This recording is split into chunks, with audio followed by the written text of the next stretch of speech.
Pada pagi hari ini kultum semua akan disampaikan oleh Bapak Sultan Komar Tuntas Asadya. Kepada beliau, waktu dan tempat dipersilakan.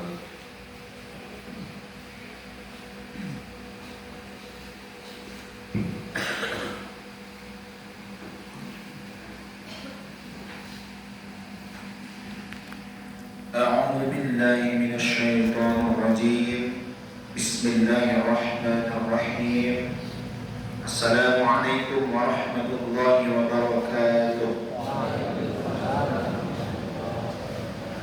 الحمد لله رب العالمين، والصلاة والسلام على أشرف الأنبياء والمرسلين وعلى آله وأصحابه أجمعين. أشهد أن لا إله إلا الله وأشهد أن محمدا عبده ورسوله. اللهم صل وسلم وبارك على نبينا محمد. فقال الله تعالى في كتابه الكريم: أعوذ بالله من الشيطان الرجيم. إن الله لا يستحيي أن يضرب مثلا ما بعوضة فما فوقها. وقال رسول الله صلى الله عليه وسلم في كتابه الحديث: الحياء لا يأتي إلا بخير. Alhamdulillah, jemaah masjid Ar-Rahim yang dimuliakan oleh Allah, kita bersyukur kepada Allah atas segala limpahan rahmat dan karunia. Tentu tak lupa kita bersalawat kepada Nabiullah Muhammad sallallahu alaihi wasallam. Semoga telah kita mendapatkan syafaat dari baginda Nabi Muhammad sallallahu alaihi wasallam. Jemaah yang dimuliakan oleh Allah Subhanahu wa taala, ada salah satu sifat, bila mana sifat ini kita miliki, maka dia tidak akan mendatangkan apa-apa kecuali membawa kebaikan. Nama sifatnya adalah al-haya, man atau isim. Kalau kita perhatikan bagaimana baginda Nabi Muhammad SAW di dalam sebuah hadisnya, beliau bersabda, al-iman bid'un wa sab'una atau bid'un wa sittuna syu'bah. Keimanan itu ada 70 atau 60 cabang. Fa afdaluha, sebaik-baik atau yang paling mulia, yang paling bagus, paling afdal, qaulu la ilaha illallah, yaitu kalimat la ilaha illallah. Inilah setinggi-tingginya keimanan seseorang, yaitu perkataan la ilaha illallah, tidak Tuhan selain Allah. Wa adnaha, yang paling rendah, imatatul adza anit thariq, menyingkirkan sesuatu dari jalan atau menghilangkan sesuatu dari jalan yang menghalangi. Misalkan Bapak Ibu naik motor, terus di tengah jalan ada sesuatu yang menghalangi jalan, batu, pelepah. Tahu pelepah Bapak Ibu? Kalau di Medan pelepah sawit namanya. Dia pelepah kelapa. Nah itu kita turun, kita singkirkan, itu masih ada keimanan dalam diri kita. Tapi kalau jalan habis dicor, ditutup, nah ini jangan disingkirkan jemaah. Nah ini tambah pokok jeneng ini. Kemudian wal haya'u syu'batun minal iman, dan malu itu sebagian daripada iman. Makanya kemudian bagaimana Ibnu Umar berkata, al-haya'u wal iman maqrunani jami'an. Rasa malu dan keimanan itu saling terkait. Boten saged dipisahkan. Ini benar enggak ini? Benar, betul. La yaftariqani illa jami'an. Keduanya tidak bisa terpisah kecuali harus keduanya terpisah.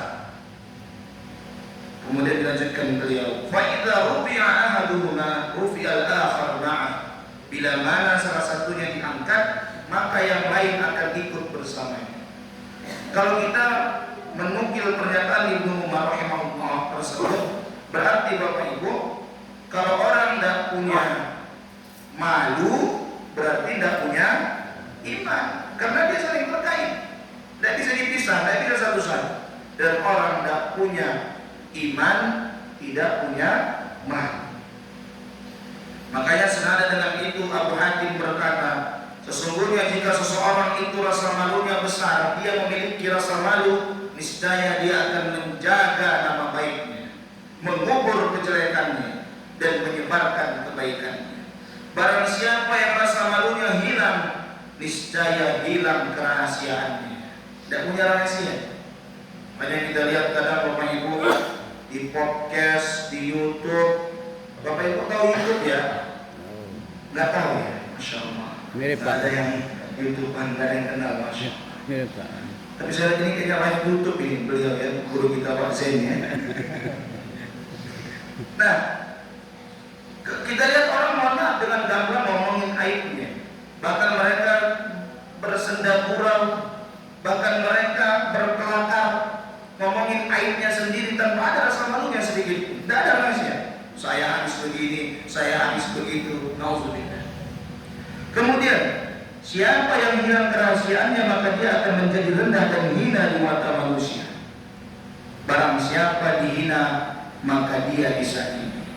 Barang siapa disakiti, dia akan bersedih. Barang siapa bersedih, hilang akalnya. Terlalu sedih, maka itu bisa menghilangkan akal kita jemaah. Kita ditinggal oleh orang yang disayang, kita menangisi orang yang kita sayang tersebut, meraung-raung, nangis luar biasa, sehingga pada kesempatan itu ada yang memvideo, mungkin jilbabnya bisa tersingkap, air matanya kemana-mana, mohon maaf kumpulnya juga kemana-mana, tanpa ia sadari. Tapi setelah selesai baru, lo awak mungkin mau nangis seperti ini, kok mau ya, aku mau ya. Dia tidak sadar atas apa yang barusan terjadi karena terlalu bersedih. Sehingga kemudian karena terlalu bersedih, hilang akalnya, kehilangan akalnya. Dan kemudian lanjutkan, barang siapa yang akalnya hilang, maka perkataannya melantur, ngalor gitu. Tidak ada obat bagi orang yang tidak punya rasa malu, tidak ada rasa malu bagi orang yang tidak menunaikan amanah. Dan orang yang tidak amanah biasanya orang dua isim, Bapak. Orang yang tidak amanah, dia tidak punya rasa malu biasanya. Sehingga banyak orang kadang ia berkata A, B, C, D, E, F, G. Udah jadi, tapi ia kemudian berkata E, F, G, H, I, J, K, L, M, N. Artinya apa? Tidak sesuai dengan apa yang ia janjikan, apa yang ia katakan dengan realita kenyataan yang sesungguhnya. Kemudian, dan tidak ada amanah bagi orang yang tidak memiliki persaudaraan. Orang yang tidak amanah mesti tidak memiliki rasa persaudaraan. Makanya dia dengan mudah mengambil yang bukan miliknya. Dia tidak peduli itu orang susah, orang miskin, orang fakir, tak cukup kabeh. Kenapa? Wong kita itu tidak dianggap saudara sama dia. Kemudian lanjutkan, barang siapa yang sedikit rasa malunya, niscaya dia akan berbuat semena-mena. Sakarpe diri. Makanya Bapak Ibu kita lihat banyak orang berlaku semena-mena. Habis 271, lanjut 191. Ini saya sebut angka-angka aja yang paham saja gitu. Kemudian Bapak Ibu yang dimuliakan oleh Allah Subhanahu wa taala, dilanjutkan, dan akan sedikit orang yang mencintainya. Jadi orang yang tidak memiliki rasa malu, maka akan kemudian biasanya berbuat sakar PDW. Karena yang kata Nabi, istahyu minallahi haqqal haya. Malulah kalian kepada Allah dengan sebenar-benar malu. Faqalu nastahyi minallahi alhamdulillah. Selalu berkata, kami telah malu kepada Allah, alhamdulillah. Kemudian dilanjutkan dengan Nabi, laisa dzaka walakinna man istihya'a minallahi haqqal haya falyaqdir ra'sa wa mahawa. Siapa yang betul-betul memiliki rasa malu kepada Allah, maka dia akan menjaga kepalanya dan apa yang ada pada bagian kepala tersebut. Apa yang ada pada bagian kepala kita jemaah? Dia akan jaga pikirannya, dia akan jaga matanya, dia akan jaga telinganya, dia akan jaga mulutnya dari perkara-perkara yang buruk, menggunjing orang lain, menjelekkan orang lain, merendahkan orang lain. Karena ia yakin berbuat demikian itu adalah hal yang dilarang oleh Allah. Sehingga kemudian Ia akan menjaga itu karena dia merasa malu kepada Allah bila mana ia berlaku demikian. Kemudian dilanjutkan wal batna wa ma wa'a, dia akan menjaga perutnya. Dia tidak akan memasukkan sesuatu yang haram ke dalam perutnya, ke dalam perut istrinya, ke dalam perut anaknya. Kenapa? Karena dia punya rasa malu dan dia tahu dampak yang besar memasukkan sesuatu yang haram ke dalam perutnya. Kemudian wal yadhkuril mauta wal bila, orang yang punya rasa malu maka dia akan banyak mengingat mati dan akan banyak mengingat azab Allah Subhanahu wa taala.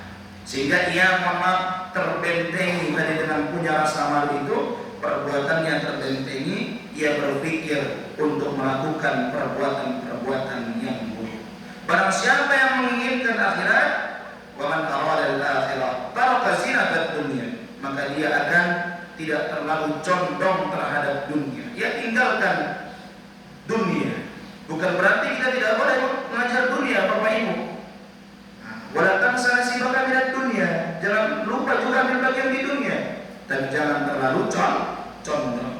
Barang siapa faman fa'ala dzalika, siapa yang berlaku demikian, faqad istahya min Allahi haqqal haya, maka dia betul-betul malu kepada Allah Subhanahu wa taala. Sudah berapa menit niki Pak Bun? Kan niki tunggu nunggu semenit. Oh, terserah, kuliah terserah ya. Baik, Bapak Ibu yang dimuliakan Allah Subhanahu wa taala. Karena kita bertanya hari ini, ada tidak kita punya rasa malu kepada Allah? Allah beri kita nikmat, Allah beri kita sempat, Allah beri kita petunjuk hari ini. Ada tidak rasa malu kita kepada Allah? Kalau manusia membantu kita Bapak Ibu, nggak ada beras, kita dibantu beras. Nggak ada duit, kita dibantu duit. Nggak ada lengong berkomen, berkos nih Bapak Ibu. Dibantu lengong. Nah, ini minyak, ya, minyak kita, ya.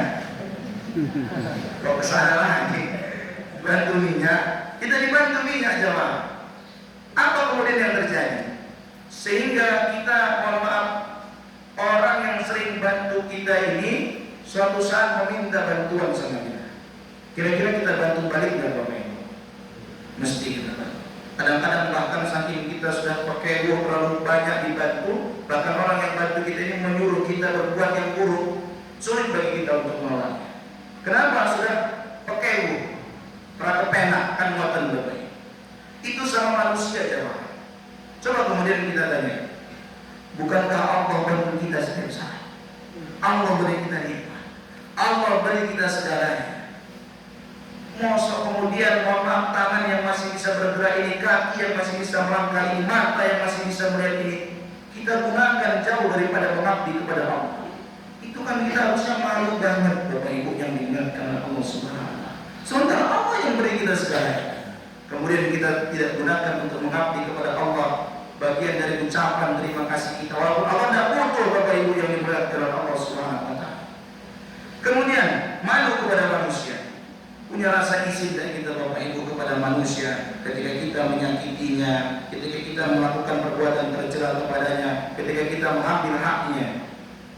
Yang terakhir, malu kepada diri sendiri, malu tadi bila mana kita tidak gunakan kesempatan ini untuk terus mengabdi kepada Allah Subhanahu wa taala. Terlebih-lebih di bulan Ramadan ini jemaah, kita bertanya kembali, sudah ada belum tanda-tanda ketakwaan itu dalam diri kita? Padahal tujuan dari puasa itu adalah agar kita menjadi orang yang bertakwa. Insya Allah jemaah, kita raih waktu dan kesempatan berjumpa lagi.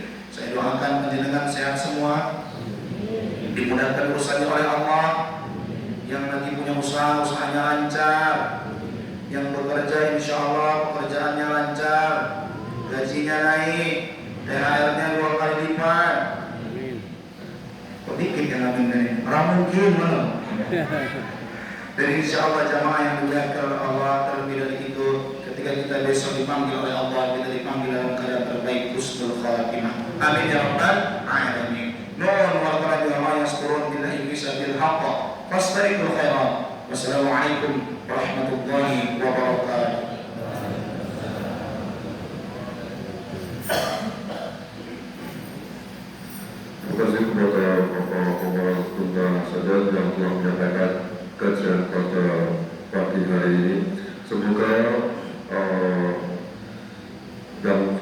ilmu yang telah disampaikan oleh beliau membawa manfaat serta menjadi hikmah bagi kita semua serta menjadi bapak saya bagi beliau. Hadirin dan hadirat yang dirahmati Allah Subhanahu wa taala, dengan